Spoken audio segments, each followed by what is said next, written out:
Well, good morning, everyone. Thank you very much for being here. Maybe good morning and maybe good evening to some of those that are online today. Well, my name is Carmen Morales. I am a researcher and associate professor at the University of Cádiz in southern Spain. And I am also a member of the Scientists Coalition for an Effective Plastic Treaty. So I'm here with my colleagues representing a group of scientists that believe that there is a way to end plastic pollution. We are living in a really timely moment where negotiations are ongoing to agree on a roadmap to keep our oceans healthy, free of marine litter and associated particles and chemicals. So today we are going to have an overview from members of the Scientists Coalition, but also experts from and stakeholders who are looking for a clean ocean. So I would like to thank the Oceans Decade organizers, the support team here. We are here in Barcelona, the ICM, the institute who is giving us the space also for the event. Huge thanks to the Scientists Coalition Secretariat for supporting this event, especially to Vilde Cluster, who is online, also with Justin Bolsher from the communications team. So thanks a lot. And of course, thanks to Ana Sanchez, who is from the University of Barcelona, who is here with us on floor and has been also gathering a lot of local participants today. So please let me introduce the speakers today. Let's start first we'll hear from the Scientists Coalition team. Online, we have Bethany Carney-Almroth, a professor at the University of Gothenburg in Sweden, and part of this steering committee of the Scientists Coalition. We also have Christian Sieberg, associate professor at Roskilde University in Denmark. In person, we have Natalia Grilli, PhD candidate at the University of Tasmania, Australia. Denis Bailey, lecturer at the University of Brest in France. So here are my brilliant colleagues today online and on site. And then we are very lucky to have a group of stakeholders. Ignacio Mateo from Medway's UNEP-MAP.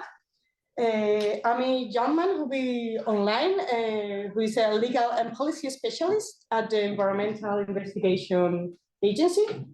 We'll have Pilar Sorso from SEDEX and president at the Spanish Marine Litter Association, IBAM, and Vanessa Sarasalvo, a researcher at this institute, and also a member of IBAM and coordinator team of Ocean Cities Network. So thank you very much for being here. And before I give the floor to Bethany, please let me do a little intro on the coalition itself. So,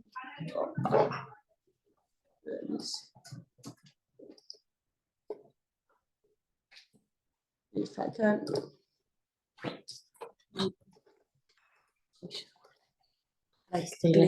Okay, thank you. So the coalition was formed in 2022 following the decision of the United Nations Environment Assembly to start the negotiations towards a treaty to end plastic pollution.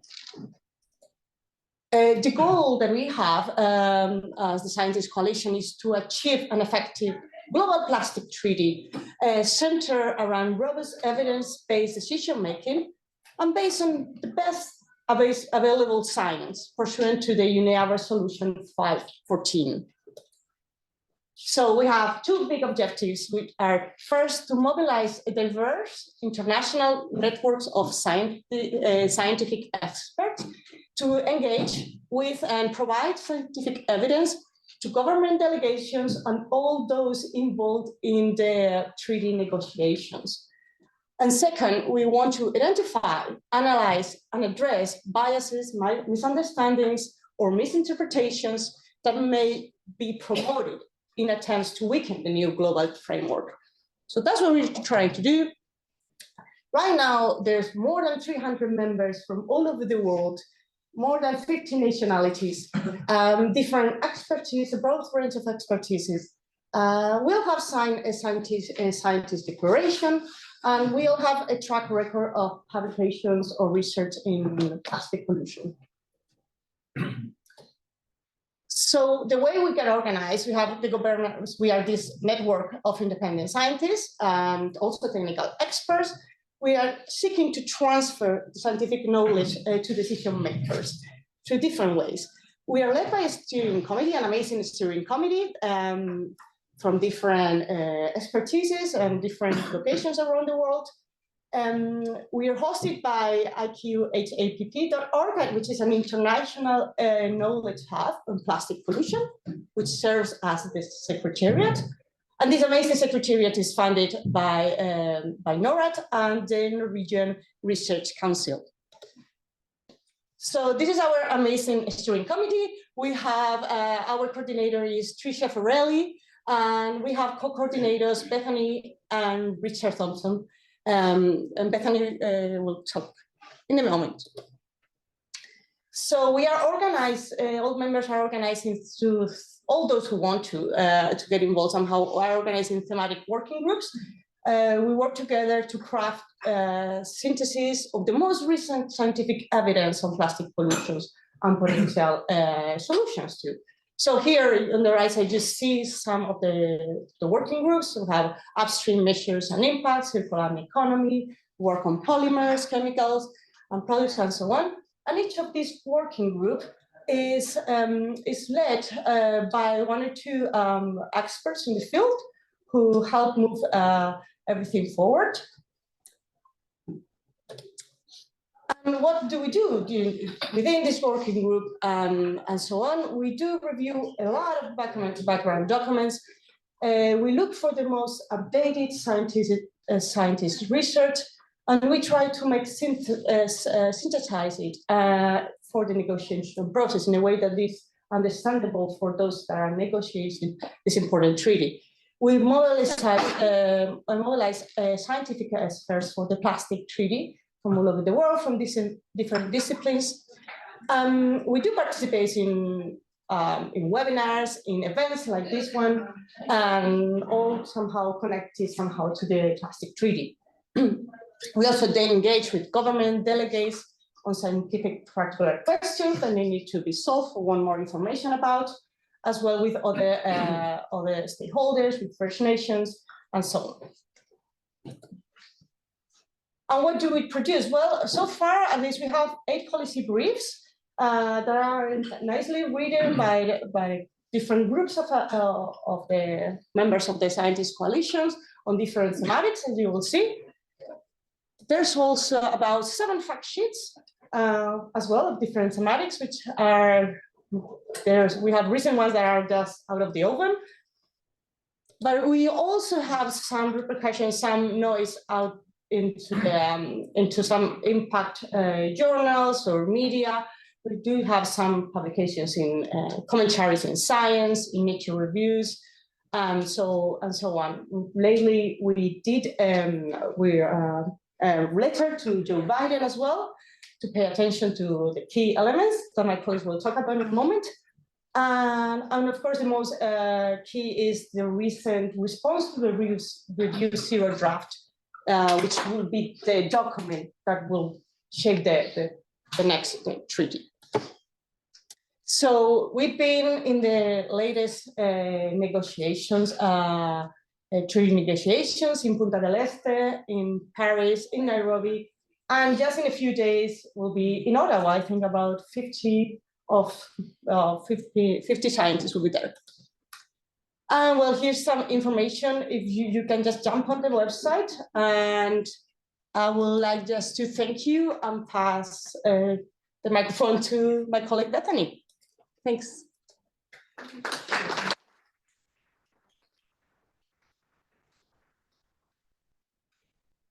Hey, can you hear me? Yes. Good. I'm going to start sharing and let me know if you can see my screen. Yes. Okay, thank you, Carmen, for introducing us and the coalition and our work. As you heard already, my name is Bethany. I'm a professor of ecotoxicology in Sweden, and I'm co-coordinator of the Scientist Coalition. What I want to do now is sort of set the stage on how we got here and some of the challenges that we face going into the INC4 meeting in Canada in just a few days. So I'm going to just start with the fact that plastics is an absolutely fantastic material, and it's a necessary material. It's essential for a lot of things that we do in our societies, but we also use it very indiscriminately and irresponsibly. This is a photograph from 1955, a time period during which plastic production was really ramping up, and when we saw a lot of movements to increase use and to create these throwaway societies that we're now suffering the consequences of. But plastics are, as I said, really useful materials that do help us address a lot of problems. They help us they're very important in our food systems. They're important in healthcare. They're important in delivering clean water. They're important as materials in buildings and constructions. But they also are causing problems in our environment, in the oceans, on land, and in our societies around production and consumption patterns. But they're also causing problems in our food systems and in our healthcare systems and in our drinking water and in our cities. So while they do solve problems, they're also causing quite a large number of problems, which is why we started addressing them through this treaty. No, our knowledge of plastics in the environment is not new. We've known about it for many years. There are newspaper articles going back even earlier than the 1970s, but some of the first scientific publications started coming out in the 1970s by Carpenter and Smith, for example, documenting nurdles in seawater, on beaches, in stomachs of fish. And these are the pre-production pellets that Amy's going to talk a little bit more about in a few minutes. There was documentation of plastics in the stomachs of seabirds, which is now one of the ways we monitor plastics in the environment. Some species, up to 99% of individuals, can contain plastics in their guts.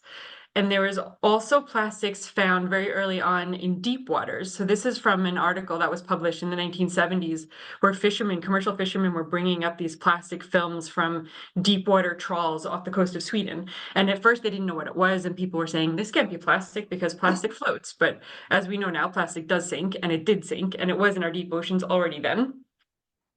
And this is why we started talking about plastics in the marine environment. There was a lot of evidence going back decades telling us that we have problems with plastics in the oceans. We have problems with fishing gear. We have problems with plastic waste from food packaging materials. We have problems with microplastics. And that research fields started a bit later, but evidence was gathering before the INEA meetings, the United Nations Environmental Assembly meetings. And the need for global and regional governance was identified early on, and the need to strengthen and coordinate knowledge across regions was identified early on. These were conversations that were taking place at the first INEA meetings, where resolutions were signed to address marine plastic pollution. There was a shift in this conversation, building on knowledge and communications from scientists and activists and politicians around the world, discussing the fact that plastics is not only a marine pollution problem, but rather a large-scale problem that stretches across the entire life cycle of plastics. By the time it's in the oceans, we're at the end of life. But plastics begin with extraction of raw materials. Most of the time, that's fossil fuels. And there is pollution occurring at every step of this life cycle. And if we're going to address plastic pollution, we're going to need to address this entire life cycle and not only look in marine systems and cleanup. Big shift. And this is when we started getting a little bit more pushback, right? But in 2022, at the INEA 5 meeting, this resolution was signed, the one that Carmen already referenced. And this one should be addressing plastics pollution through a life cycle approach. So not only in the marine environment, even if that's highlighted, and it should also address environmental, social, and economic dimensions of this problem. So it's a broad sustainability issue that we're facing. This was, as I said, in 2022. Later in 2022, there was an open-ended working group where the rules of procedure were drafted. It was decided that there would be 5 rounds of negotiations. There would be 11 bureau members. The first negotiating meeting took place in the end of 2022 in Punta del Este in Uruguay. There, the rules of procedure were provisionally adopted, and here we already started running into problems. So there were some countries pushing back against the voting procedures and how decision-making would be conducted during these meetings. Essentially, right now, we're working under a consensus decision-making process, which means that one or a small number of countries can block decision-making. But importantly, at this meeting, there was a request to UNEP and the INC to elaborate on options for elements. So this is the first step towards trying to understand what could this treaty include? What kinds of obligations might we start discussing? Then in Paris, there was the second INC meeting. Here, a lot of us who were there were a bit disappointed in the outcome of the meeting, because here there were even more discussions on the rules of procedure. And these took days of negotiating time. The negotiations were stalled for days. So again, challenges here. And part of this is due to the fact that this treaty is addressing plastics through its life cycle, from production, from oil. And there are countries that are oil producing countries, there are countries that are plastics producing countries, where these systems, these economies are very important to them. And of course, this is important to them. So there are conflicts of interest in addressing these issues. But one important outcome of this meeting was that the chair of the INC was mandated to write a zero draft, which would be like the first or the zero copy of the treaty itself. Then we had the third meeting in Nairobi. Again, more discussions about rules of procedure. There were no decisions made on that as of yet, but contact groups were formed. And this is where countries and delegates and negotiators started coming together to start discussing what could be in the zero draft. And rather than moving towards a consensus in a common direction, sort of the opposite happened. So again, challenges, and the revised zero draft grew. So now there's all different kinds of obligations and all different options for every obligation in there, covering everything from extremely low ambition to extremely high ambition, with lots of different versions of every option in there, which makes it difficult to read and difficult to understand how we're going to go forward, given the consensus decision-making process we're working under right now. Soon we will head to Ottawa in just a few days. And here, this meeting, hopefully, if we can hope for the future, lead us into more substantive discussions about content of the treaty. The chair has called for 2 contact groups that can be subdivided into smaller groups addressing specific parts of the treaty text. Then the desired outcomes of this meeting are an actual treaty draft, so not another bloated revised zero draft, and a mandate for intercessional work, which to date has been blocked. And this is very, very important, because there needs to be time set aside for addressing the details of the treaty work and how this can be done. And this is where we also see a role for scientists in helping to provide input and information on what the science is telling us about what kinds of criteria we could use in identifying problematic polymers, chemicals, products, systems, technologies, and so on. So hopefully there will be a mandate for intercessional work coming out of this meeting, and then we scientists can help support the negotiators in getting some really substantial work done. There is a 5th meeting planned for Busan, South Korea, later this year. Oh, I think I have the date wrong there. That should be November. And then finally, a signing of the treaty in 2025. But as I said, there have been more pushback, and this is in line with the shift from a focus on marine plastic pollution to a more encompassing approach, looking at the full life cycle of plastics, looking at human health and the environment. So the first resolutions were focusing on the marine environment, but the human health aspects has been brought into the conversation. And here again, we're seeing pushback, again, from actors that have vested interests. It's a very well-known phenomenon, a very well-known, if you can call it, the big tobacco playbook, where actors with vested interests work to delay policy action by manufacturing doubt, by casting doubt on scientific data, by questioning the consensus of our understanding of the impacts of, for example, plastics, chemicals on human health, where there is in fact consensus and quite a strong body of evidence. But there's a bit of pushback occurring here, so yet another challenge. And here I've just listed those challenges so we can see them. There are, as you will find in any negotiation, member states that have different levels of ambition, that have different goals for what should come out of these negotiations. There are some actors that are focusing on end of life, on waste management, and this is a way to protect production and upstream actors. But most or all of the models that have been presented to date show us that waste management improvement will not be enough. So there needs to be a shift in focus working upstream. We have actors with conflicts of interest acting in these spaces, which is problematic for some of the reasons I've already described. And we need to make sure that we're finding solutions that are just and equitable, and we have to avoid regrettable substitution and burden shifting as we bring in obligations and changes into the plastics life cycle. I'll end there. There's that QR code again to our link tree with all of our outputs and some of our contact information, my email address and the email address for our secretariat, who can put you in touch with any experts you might like to reach. I will stop sharing and stick around to answer questions later if there are any.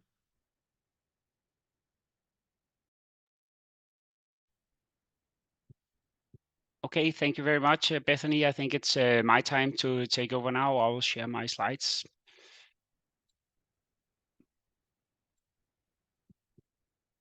I hope you can see my slides here. Yes, we can. Yes, it is hopefully sharing. Christine is not in presentation mode. No, my computer is old. Okay. Is this better? Now it's okay. Yeah. Excellent. Thank you very much. Thank you for the great introduction, Carmen and Bethany, for setting the scene for this very important process. My name is Christian Syberg. I'm an associate professor and head of section at Roskilde University in Denmark. And my role here today will be to give you an insight into the Scientist Coalition's response to the revised zero draft prepared for INC4 that Bethany mentioned right before. So just to get an insight into what the revised zero draft is. So Bethany mentioned that, and I just took actually the same part of the text that Bethany showed before, just to illustrate to you what the text is. So this text is heavily dominated by what's called square brackets in a diplomatic content. And those that don't know what square bracket is, that means that anything in this text here, like this part here that is within a square bracket, is something that is not consensus on. This means that this text here can go in and it can go out. And this is like this all the way through. And the entire revised zero draft is full of square brackets.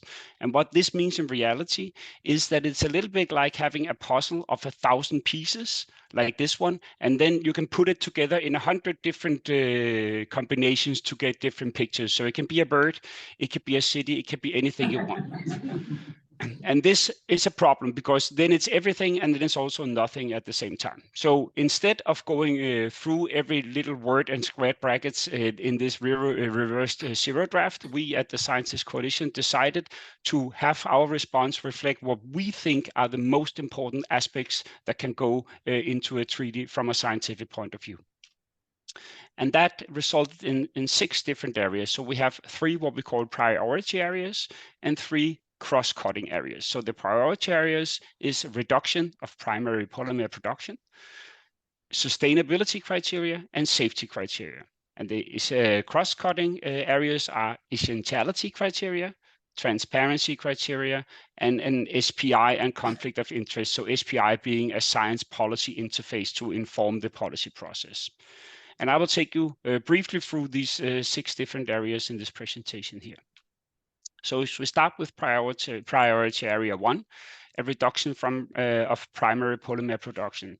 It is essential that this treaty actually reduce the consumption and production of plastics, which have been rocketing, especially later, and is accelerating. And regardless of what we do, if we don't slow down, it's impossible slow down consumption and production. It's impossible to mitigate the effects on the environment and human health. But what is primary plastic polymers? We have this definition in our response to the revised zero draft that primary plastic polymers are plastic materials made of synthetic and semi-synthetic polymers that are used for the first time to create plastic products in any form. We have discussed a lot back and forth about this, and you can read more about it in the zero draft. Another thing that we highlight is that learning from other MIAs, so other international treaties, We stress the importance of globally defined targets and avoiding nationally determined approaches as in the Paris Agreement, since they have demonstrated limited effectiveness. So it is important that we have these goals in the treaty, that is not just up to the individual member states of UN to find out how they can best implement that nationally. And finally, we support a time-bound international legal binding primary polymer production reduction target, and then we can have supportive national reduction targets as well, but it have to be written into the treaty. Otherwise, history has shown us that it will not be effective enough. The second priority area is the sustainability criteria. So sustainability is used in many different forms today, and one of the things that we found really important from a scientific point of view is to go back to what sustainability really is. So the definition of sustainability generally aligns with the UN Brundtland Commission, which emphasizes and integrate environmental, societal, and economic pillars of sustainability. And if you're working with sustainability, you have to account for all three pillars. You cannot just work with environmental sustainability or economic sustainability isolated. Then you're not working with sustainability. The work can be good, but it's not sustainability. And for us, this concept is central to global policies. We have seen that. It is central to aspects like the Sustainable Development Goals, the Paris Agreement, Convention on Biological Diversity, as well as underpinning this INC mandate that we are working with at the Plastic Treaty specifically. So it's very important to get sustainability right. So we endorse the adoption of distinct sustainability criteria to evaluate plastic chemicals, polymers, materials, products, alternatives, substitutes, technologies, systems, and services in a balanced manner across all these three different pillars. So it has to be something that is integrated into all the aspects of the treaty, not just looking at simple aspects. It has to cover everything. The third priority area is the safety criteria. So safety of plastics necessitate a specialized hazard assessment criteria to limit and gradually phase out chemicals and properties detrimental to human and environmental safety. So typically, very often, risk assessment are used to assess risk, but in this context here, since plastic is such a myriad of different type of compounds, and combinations, it is impossible to conduct scientifically sound risk assessment. So the only way that we can really assess the safety of plastics is to do it by a hazard-based approach. So hazard generally denotes inherent properties of substances, materials, or activities known to cause direct harm or harm to the environment and human health. So it's basically the inherent properties that you have of a material or a chemical. And hazard assessment criteria should be applied across the entire biological hierarchy, from subcellular to ecosystem levels, and at all stages of the life cycle of plastic, as Bethany also mentioned before, which is in the mandate from the UNEA resolution. So it's not enough to just assess hazard of, for example, marine plastic pollution. We have to go through the entire life cycle, also assess it upstreams in the production, in the use phase, all these aspects here as well. Finally, there are the three cross-cutting areas where I have just a single slide to sort of highlight our take-home messages from these different areas. So essentiality, it's very important to develop a clear essentiality assessment criteria because it will provide globally harmonized decision-making tools which can be adapted to national circumstances.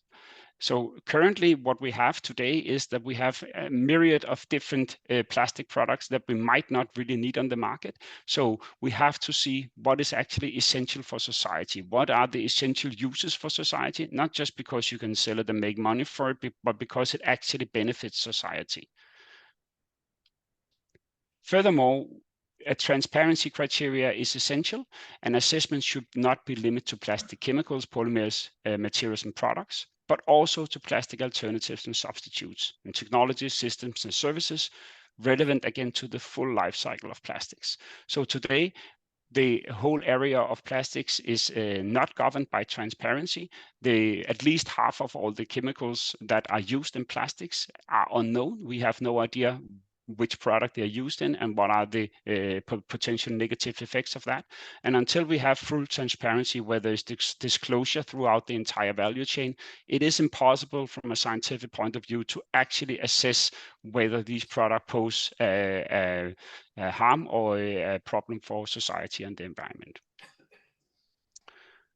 And we also strongly advocate for a dedicated science to policy interface. And we do this due to this being a strong, successful precedent in existing international agreements for having such an interface.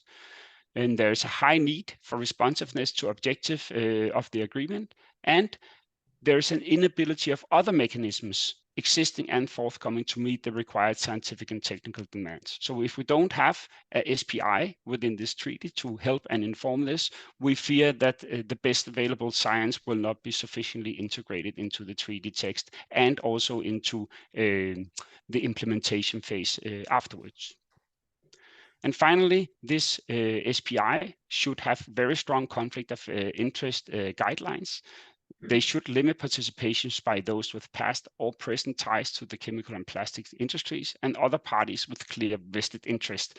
As Bethany explained before, this has been a problem before and it's a growing problem, and we have seen it in other parallel processes for other areas, that if we don't have scientists that are free of conflict of interest that are sitting in these SPIs, we cannot ensure that it's the best available science that will inform decision making.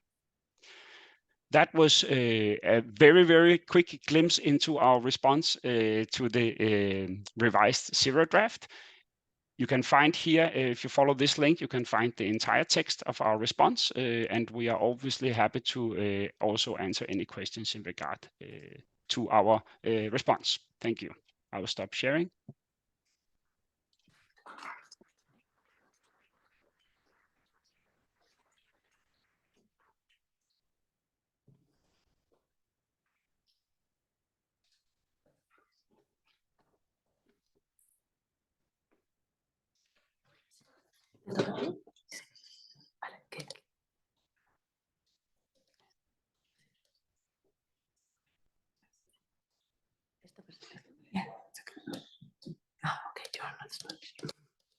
All right. Yeah, no, this one. Okay.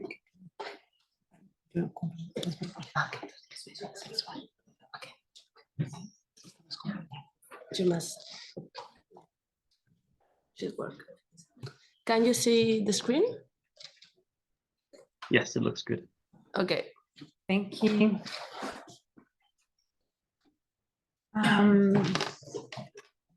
Right. Now I'm Natalia. Me and my colleague Denise, we will talk a little bit about how can we integrate, or like how the plastics treaty is already like integrated with the Ocean Decade, since we are here at the Ocean Decade conference.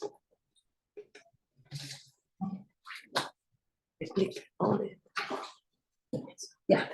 So I'd like to start the presentation with a quote from Inger Andersen, the executive director of UNEP, at her speech at the opening of INC2 in Paris, where she states for the general principles to follow on the plastics treaty instrument that should be broad, inclusive, and transparent, and should be leaning on science and learning from stakeholders, learning from other MEAs, and not being afraid of innovate. So when we're talking about the plastics treaty, we're obviously talking about tackling plastic pollution, but we are talking about be based on science. We're talking about being inclusive.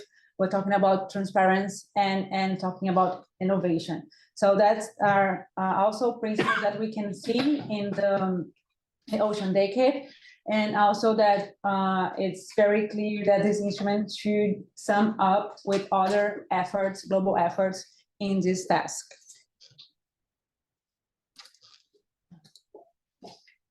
So to try to close the gap between the coalition and the decade, this is a quote from Vladimir Rybinin. Vladimir Rybinin was the executive secretary of the Intergovernmental Oceanographic Commission at UNESCO. He just stepped down a few weeks ago and has been one of the main actors in building up the Ocean Science Decade at the UN. many years of preparation and the launch in January 21 of a decade, 10 years of to give a focus on ocean science. And these are this message, and when he left office, saying that it's possible to achieve major progress in managing ocean sustainability. For that, we need to mainstream the science and find ways of making ocean closer to people. If we succeed, this will result in major positive outcomes for climate, marine life, and for people. And there's one ocean, one planet Earth, and it unites all us. Ocean can help us to build a more peaceful and kind world. And that was just the message that, as we've seen with the previous presentation, and all these sustainability issues we are working on really needs a lot of science. It needs a lot of science if we want to achieve major changes in the society. But we need also global cooperation. We need multilateral treaties, and that's the discussion between the decade and the plastic treaty. So just a brief outlook to how the decade works and what it does and tries to do. So the Ocean Decade is a kind of a 10 years UN initiative to try and put more global coordination into the marine science. The vision is, well, one of the top you don't say is the science we want, sorry, the science we need for the ocean we want, with few key objectives, from clean ocean to transparent, accessible ocean, safe ocean, sustainable and productive ocean.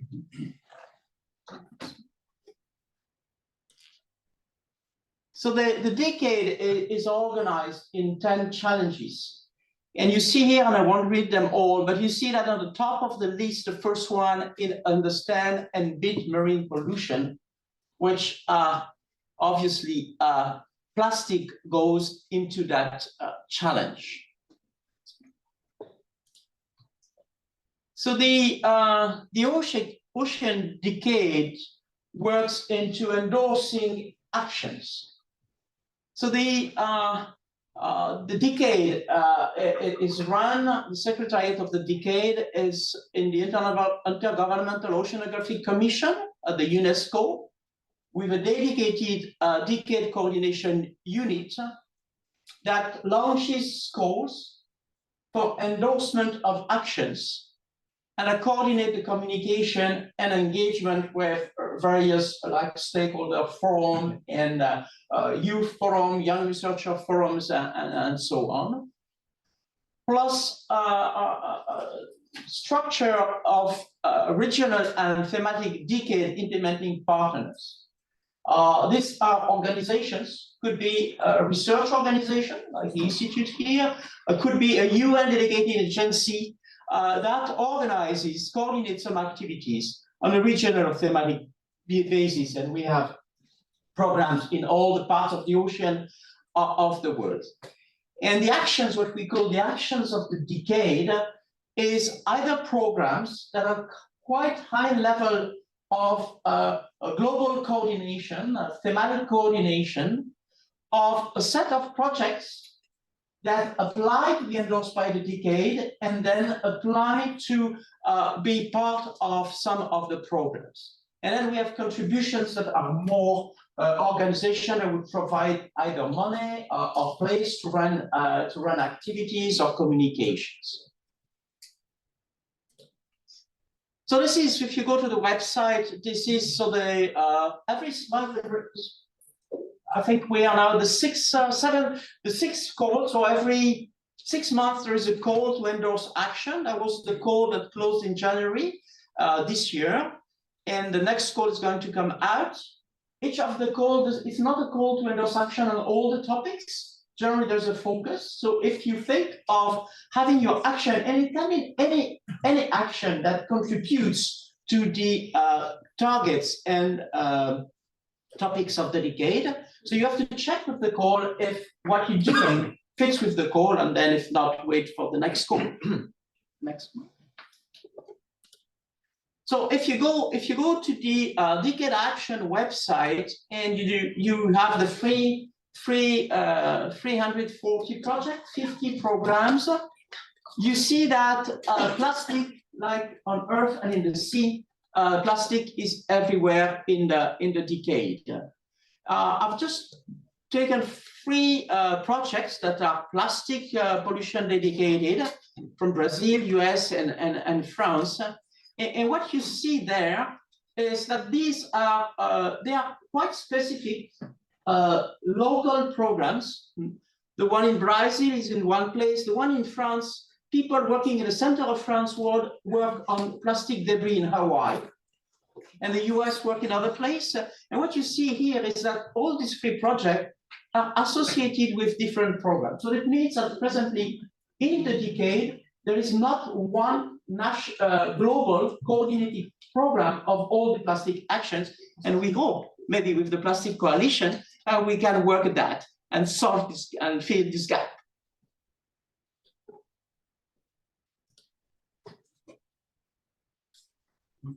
So as Bethany mentioned in her presentation, the marine litter is at the origin of the global plastics treaty.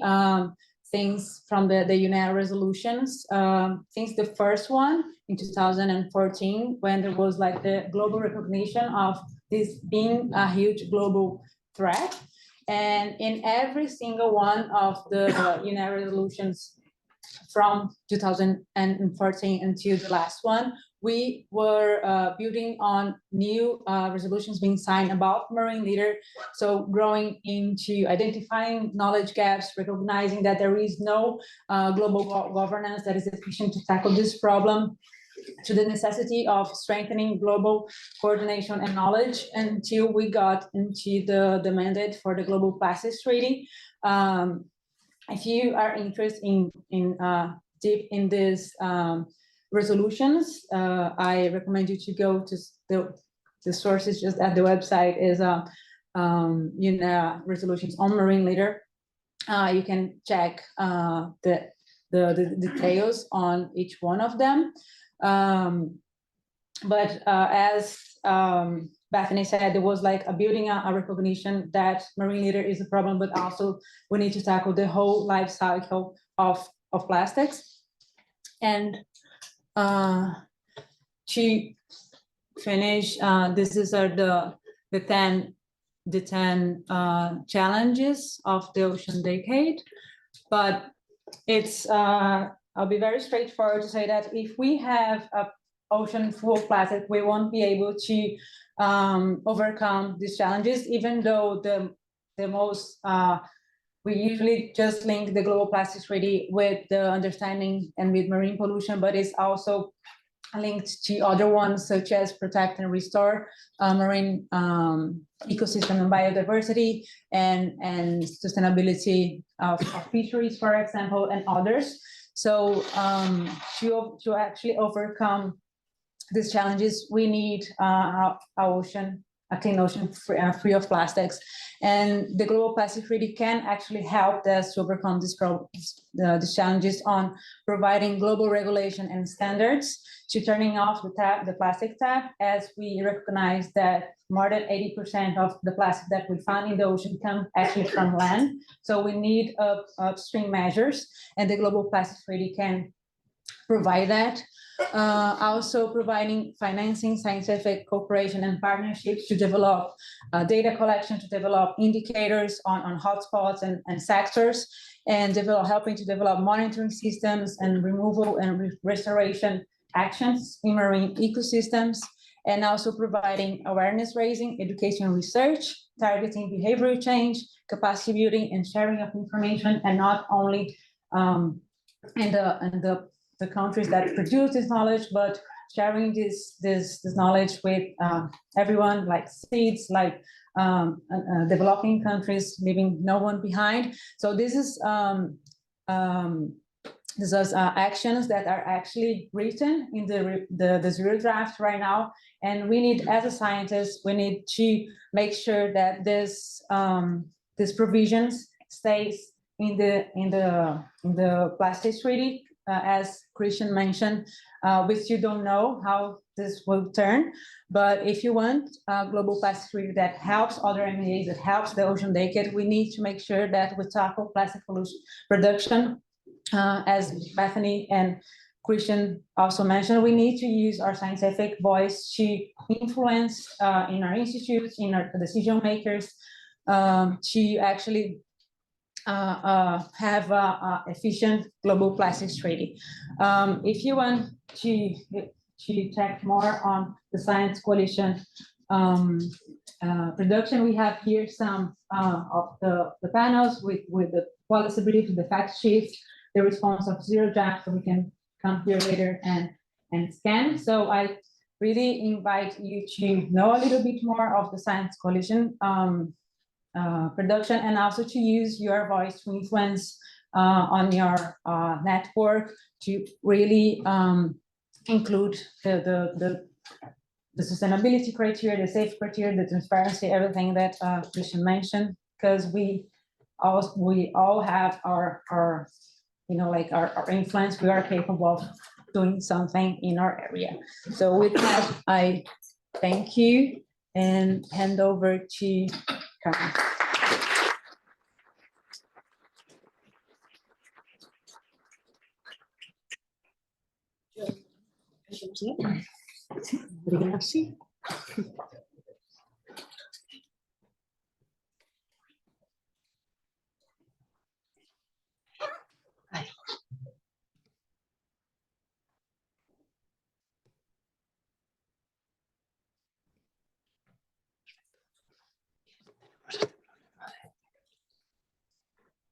So thanks to all my brilliant colleagues from the Scientist Coalition, and now we're jumping into the stakeholders, and we'll start with Ignacio Mateo, please.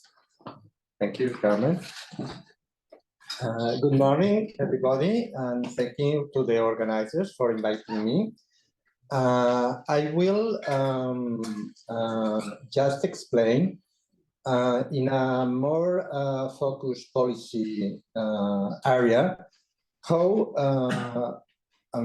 our organization, that is UNEP MAP, it's a literal action plan, is interested in have some key elements that we consider that has to be included in the plastic treaty.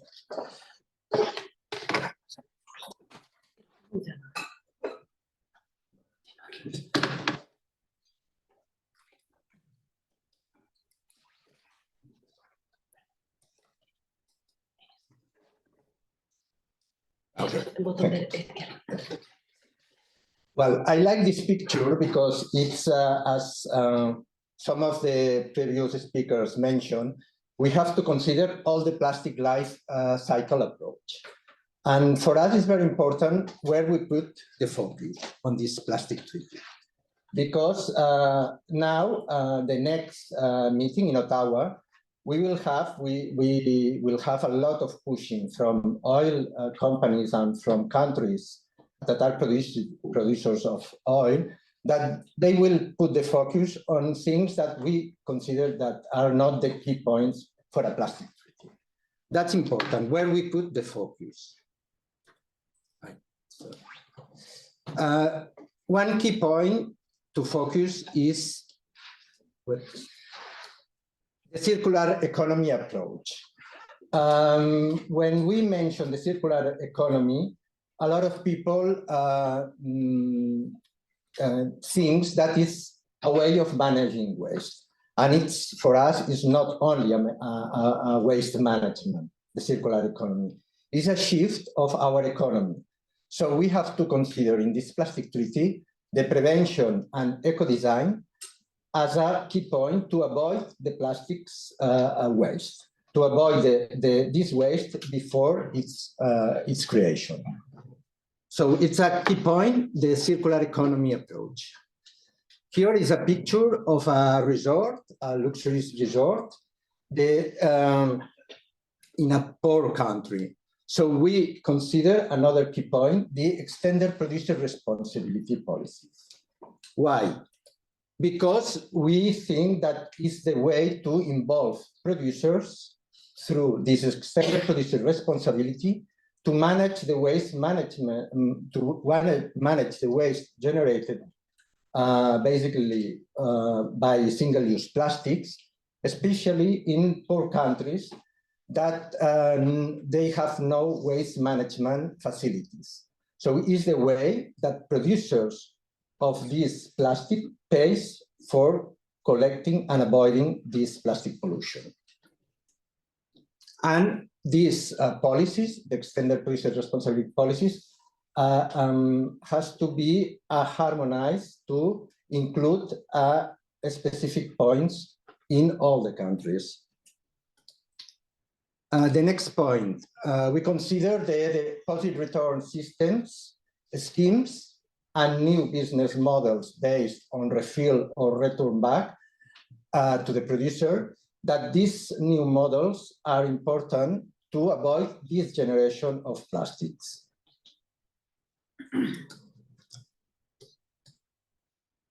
Another key point is Marion Litter knows no borders. So technology transfer, sharing good practices, promote international cooperation as scientific coalitions do is very important, because it's useless. If we in the Mediterranean Sea, we clean, we have all this north area without plastics on the beaches, and with a lot of measures implemented to avoid the entrance of plastic. But if we don't have no management systems here to avoid this plastic pollution, is not a good idea, because with the currents of the sea, all this marine litter will come to our coast. So it's a key point to promote this international cooperation. Another thing that concerns us is about the toxicity or the toxic additive of the plastics. We are concerned about the putting the focus on recycling technologies without taking into account the toxicity, these additives that could be a real problem with this plastic, with this recycled plastic. And here, another example. This is a straw, a plastic straw that they were banned in Europe since 1921. And I went to Athens last week, and they give me the straw with a packaging that, I don't know if you can see here, put reusable. And this is greenwashing. This is not the solution. So it's very important to avoid this false alternative to single-use plastic. We have to focus more on prevention of single-use, more or rather than on alternative materials. For example, here another example: these caps that are made from car, and they have a plastic, inside.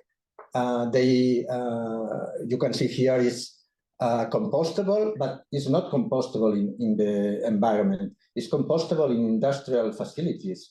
So the result of this is when we organize a workshop, half of the caps are in the plastic container, and the other half of the caps are put on the paper. So it's a confusion among the users, among the citizens, about how to manage all these alternative of plastics. We have to focus on the single use. And here, we consider also very important to extend at a global level the recently adopted European restrictions on intentionally added microplastics and pellet leakage, because it's a huge problem. Last month here in Spain, there are an accident in the north coast, and also some years ago in Sri Lanka. It's a huge issue, the pellets leakage. And also, we want another thing that we consider very important is to include the voice of local and subnational governments in this plastic treaty, because a lot of articles of this plastic treaty will be implemented by local and subnational governments, and they have to be included in the plastic treaty, and because they have this crucial role in contributing to the effective implementation of the treaty. I invite you today. There are two webinars. The morning webinar is now, but this at 5 o'clock there will be this webinar presenting this local and subnational coalition to be included in the plastic treaty. And this is the last picture. I like it very much. It's a couple in front of the sea with all the waste in her bag, no? And well, it's we have to reduce the production of plastics. We have to focus on the single use, and we have to avoid this false alternative of plastics. Thank you very much. We can debate later, no? Thank you.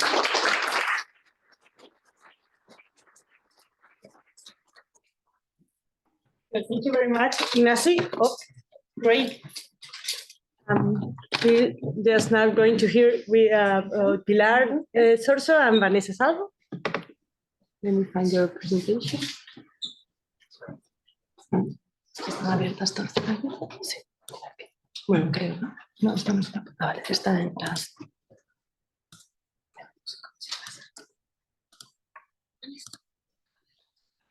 Y con el ratón, el botón izquierdo.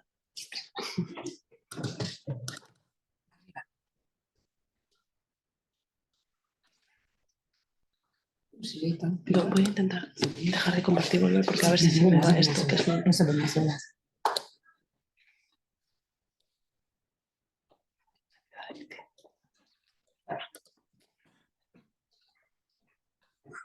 So thank you to having us. So I'm going to try to. Okay, Pilar. Hello, good morning to all, and thank you very much for your kind invitation to be here in this very, very interesting event. Me and my colleague Vanessa and me, we are talking about the contribution of the Spanish Mariolita Association to the plastic treaty. Izquierda. Okay. Ay, no.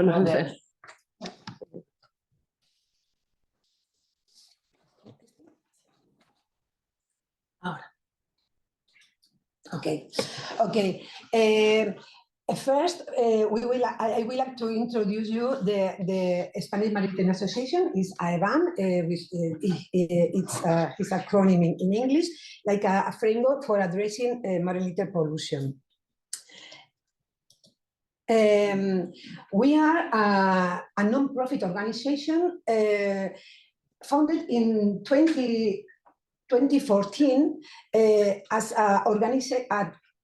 association of associations and professional concern about the problem of marine litter. AEBAM has been created as an organization in which these entities can carry out a coordinated action and define positions to attract more attention to the problem of marine litter, to bring this problem to the society and institutions. Because our main goal is to achieve a marine litter-free seas and oceans. We are on board some members, like members from government bodies, environmental NGOs, researcher centers, productive sector, and private companies, and independent professionals. We are we are currently 33 members,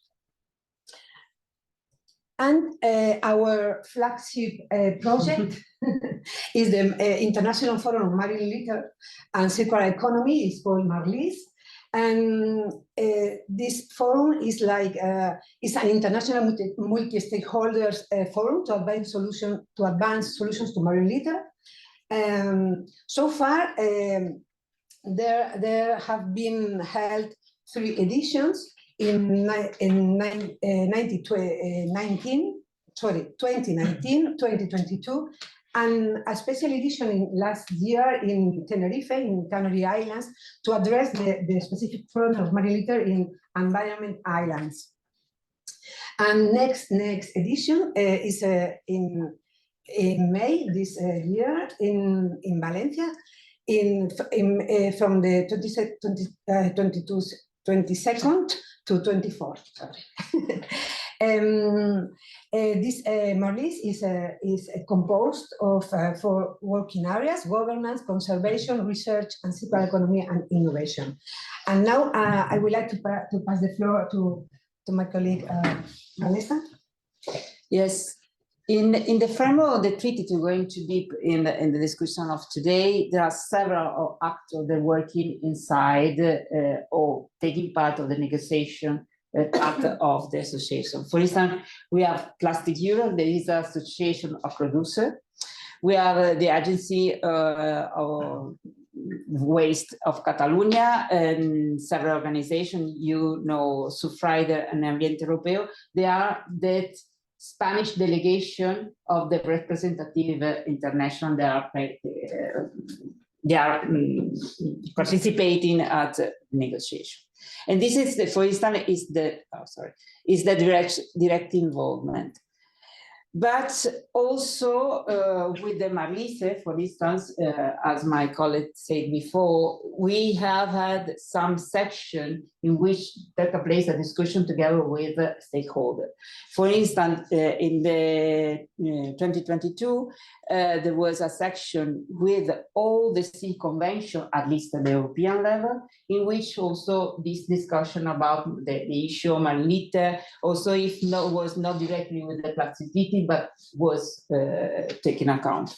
And there was a session about city that was playing before, after the next slide, about the involvement, as Ignasi told before, no? The involvement of the local council in the framework of the management, because it's, of course, now we have to speak up at higher level with the international global treaty, but at the end, the administration that put in place all the measures that we're going to take are the local administration. So there was a specific section. There was also a section that I want to explain better, but was doing together with the Ocean Decade, because it was in the framework of a program that we coordinating in the IECA.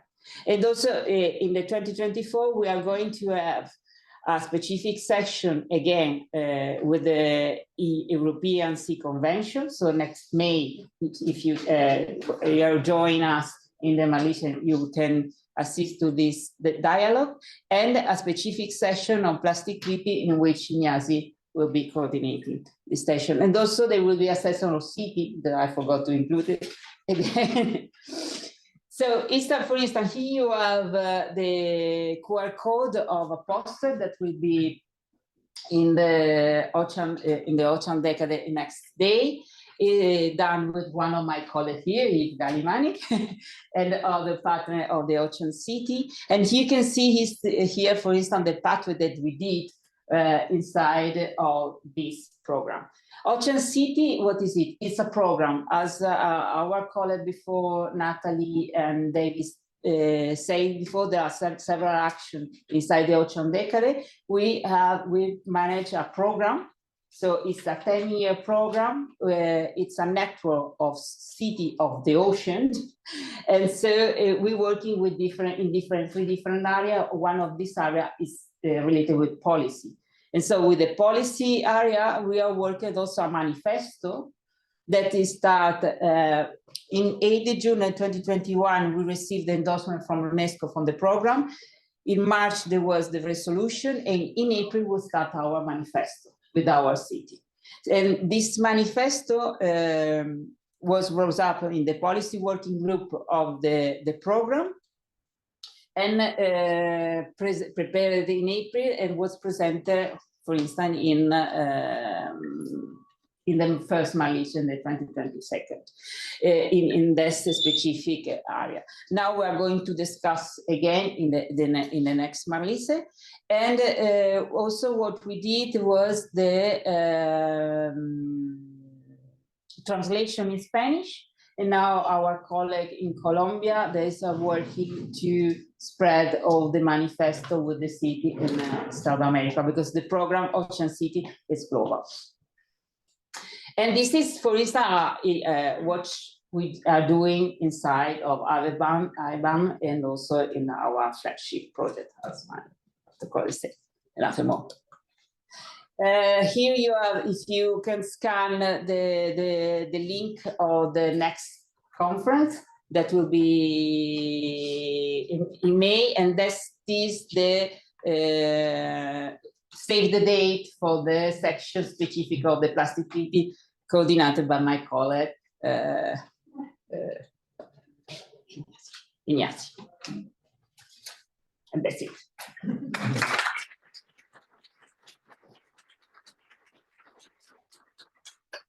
Thank you very much, Pilar and Vanessa. Now we are going to connect online with Amy Youngman from the EIA. Amy, please. Hello, can everyone see my screen okay? Yes. All right. First, let me thank the Scientist Coalition for extending the opportunity to follow these amazing speakers and to speak on such an important issue today. As already mentioned, my name is Amy Youngman. I'm a lawyer and a legal and policy specialist for the Environmental Investigation Agency, or EIA. And I regret not being able to join in person, but I'm grateful for the chance to connect virtually, and I hope to see some of you next week in Ottawa. So EIA has been very engaged in domestic, regional, and international governance surrounding plastic pollution. And while the majority of our work has been from the UNEA process all the way through these intergovernmental negotiating committees on advocating for a comprehensive treaty that kind of addresses the entire life cycle of plastic, we also have been working on corresponding governance for two direct sources of marine plastic pollution in plastic pellets and fishing gear. And we work on that at the International Maritime Organization, with the Food and Agriculture Organization, and most recently, and why I'm in Brussels today, on the EU proposal for pellet loss. So I'm going to speak a bit about why we should retain language specifically related to pellets and fishing gear in the treaty.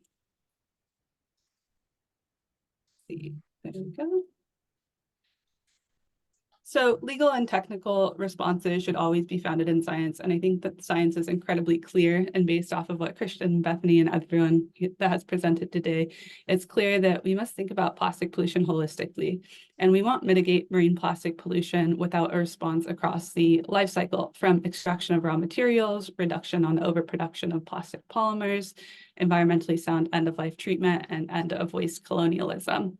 With that being said, and you can find many reports from EIA online about other measures like production and reuse and microplastics, waste trade, lots of other things. But as we heard today, and as we see in Resolution 514, it's still incredibly important to have special consideration to the marine environment. This language was retained in Resolution 514 because we want to ensure that we're addressing plastic in ocean health. And it's really important to ensure that when we're addressing pollution, we're recognizing the transboundary nature of its harm, as well as the harm on areas beyond national jurisdiction, and how big of a threat it is to the planet's health, which of course includes ocean health. Which is why for us at EIA, it's incredibly important to retain provisions and treaty text specifically dedicated to these two sources of pollution, pellets and fishing gear, because both sources are not being governed adequately in other governance and would benefit from global governance across the entire supply chain and value chain of the material components and products. So this is a dated map from INC2 in Paris. You can see that going into the treaty negotiations, the political appetite to address sea-based sources of plastic is quite high. The green is where countries have expressed support for addressing fishing gear and sea-based sources of pollution. And since then, there has been broad support in the INCs. We have full regional buy-in on the text language to govern fishing gear. We're just working out the details of what that looks like. But before I get into fishing gear, I do want to talk about plastic pellets. Pellets are the feedstock that create almost all plastic products, and the majority of pellets are the result of the polymerization and processing of petrochemicals. So these are fossil fuels. They make the third largest direct source of plastic pollution in the EU, and it's estimated that 230,000 tons of pellets are lost just into the ocean each year. And with a lack of transparency and without proper reporting in the supply chain, it's really hard to get accurate data on that. And pellets are unique because although it is a large direct source of marine plastic pollution occurring from spills and losses, they account for about 10% of all losses in EU. They're different than other so-called microplastics because they're the feedstock of plastic. And as we exponentially increase the production of virgin materials and disaggregate producers of pellets with manufacturers of goods, we increase transportation and the likelihood of spills and losses. Also, unlike other sources of marine plastic pollution, pellet losses, apart from the extreme circumstances, are nearly completely avoidable. They're spilled at every stage of the supply chain due to poor handling, human error, and a lack of preventative measures being in place. So there is a straightforward solution that is cost-effective, and no changes to product or consumer behavior is necessary to prevent and reduce pellet losses. We need this because once in the environment, they're nearly impossible to clean up, yet they destroy ecosystems. And the pictures from Galicia, Spain, which was already mentioned, there's a spill there that devastated Spanish coastlines in December, and was completely preventative had the recommendations known to the shipping industry been in place. Those measures were adopted as voluntary guidance at the International Maritime Organization last month, but to date, we only have voluntary international guidance. And unfortunately, if we know anything from past spills, it's that this is going to cost Spanish authorities and taxpayers millions of dollars to clean up and is not fully able to be completely cleaned up. So it's important to note that pellet spills also don't just happen in disaster circumstances where freight containers are lost at sea, but the spills happen at every stage across the supply chain, from production, handling, stowage, conversion, waste management, recycled, and of course during all methods and modes of transportation. So we can't carve out exemptions for certain methods of transportation. So we need holistic governance that at a minimum mandates best practices in prevention, containment, and cleanup. You can also see here that the pellet loss is a threat to soil health and food security. Pellets through spills, migration, or in wastewater treatment sludge find their way into agriculture where they physically degrade into smaller particles while also leaching chemicals and additives to the soil. And we do have an option to regulate plastic pellets in part 2.8, paragraph 2 of the revised Zero draft text. This is important because there is no international governance to implement best practices thus far. And the problem of pellet pollution is not new, right? Records dating back to the 1970s highlight the urgency of addressing this issue, and thanks to Bethany for providing that newspaper evidence. Yet despite increased awareness and voluntary initiatives like Operation Clean Sweep, which is an industry initiative that's been going on for 30 years, pellet loss continues unabated. So we must shift our focus from reactive measures to proactive prevention, ensuring that all stakeholders in the plastic supply chain adhere to these stringent guidelines to prevent pellet loss. Thus, the international obligation to eliminate losses is really critical to implement, and those practices and preventative measures. And so we certainly stand for retaining this text. We think it could be strengthened in addressing kind of the option to move this to Annex B for single-use problematic or intentionally added microplastics. I think that this fundamentally misunderstands what pellets are, which again are the feedstock. They're the product themselves. And so to summarize, pellets deserve attention in treaties and environmental discussions due to their role as a significant source of pollution and widespread distribution and use, and the need to prevent spills and leakage. And then the other source of marine, looks like there might be a slight issue with the visual on the slide, sorry about it looks like there's white text on the screen. But I wanted to talk about today is fishing gear. And more has been done for fishing gear in the international governance, but unfortunately the existing landscape is fragmented and does not address the entire life cycle of fishing gear.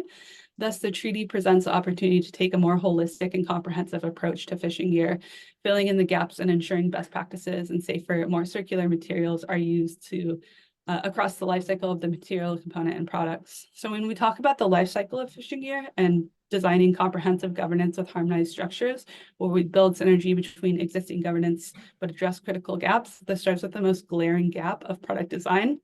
Currently, there's no international governance ensuring that the materials themselves are designed with human and environmental safety in mind and with the objective of promoting reuse, repairability, refurbishability, and recyclability. So we need to start by simplifying the monomer before being used and eliminating the toxic additives in the products. This starts by promoting circular design standards for fishing gear and sustainability criteria that supports environmentally sound end-of-life treatment like recycling downstream. We also need to promote use phase and waste management measures, and when losses do inevitably occur, there should be gear marking and reporting requirements paired with incentives for environmentally sound gear retrieval. Overall, this treaty has the ability to kind of bring together and strengthen reporting and enforcement requirements, which is currently also lacking in fragmented government structure. So now looking at the options, in the original zero draft, fishing gear was put into the provision on waste management. This again fundamentally misses a point that's what's necessary to regulate the entire life cycle of the plastic material, components, and products. So while waste management is one piece, we can see the relevance of fishing gear and many provisions from eliminating toxic chemicals and additives to eliminating problematic plastics, options for a sectoral approach, gear design, emissions, waste management, and extraction. Because of this, the majority of countries agreed we need to move this, but there's no real agreement yet on where we move it. So here's another option in provision 8. And it's EIA's preference that this fishing gear could have its own standalone provision. I think that a good basis for negotiation is the option presented in part 2.8, sub-option 2, paragraph 3. Sorry for getting quite technical into the revised zero draft, but this is some good language, and A through D are kind of summarized points. But I think that utilizing this text, we can pull it out and create its own standalone provision. And the reason it deserves its own provision is because fishing gear is a direct source of marine plastic pollution that by its very nature kind of transcends national boundaries and jurisdictions and affects areas beyond national jurisdiction, thus requiring the international cooperation and coordinated global effort. And the unique characteristics of fishing gear is that it's designed to capture marine life and intentionally affects marine ecosystems. It's designed in a way to persist in the environment, which means that it disproportionately harms marine ecosystems and health, but also it is a threat to navigation, and it economically harms fish stocks and tourism. So one last kind of option that we can see for fishing gear in the treaty is to capture fisheries and aquaculture in the provision that's called a dedicated program of work, and this is in 4 bis of the revised zero draft text. A dedicated program of work is a sectoral approach to different sectors proposed in the treaty. It's important that while fisheries and aquaculture was proposed with packaging, agriculture, and textiles, this does not mean that the treaty is deferring those sectors to another agreement, nor does it mean that other sectors will not be subject to the implementation of the treaty texts. So instead, dedicated programs of work should be seen as a kind of group where stakeholders from those sectors can bring together specific knowledge and address actions mandated to them by the governing body. And that could be to make recommendations to populate the annexes, create targets or baselines, or create guidance that would be adopted by the governing body. In fishing gear, these are some potential policy options that the sector could drive. I won't read them out because I know that I am limited on time and I think that we need some good question and answer. But to wrap it up, I just want to say that the only way to really effectively address marine plastic pollution and the amount of plastic in the ocean is through a comprehensive treaty that addresses pollution at its source, at production. And we then need to take measures across the life cycle of the material with interventions across the life cycle of the products as well to eliminate losses into the environment. And that being said, products that are lost directly into the ocean, like plastic pellets and fishing gear, must be addressed to protect ocean health and reduce transboundary harm and harm to those areas beyond national jurisdiction. So thank you so much for having me. I'll stick around for some questions, and yeah.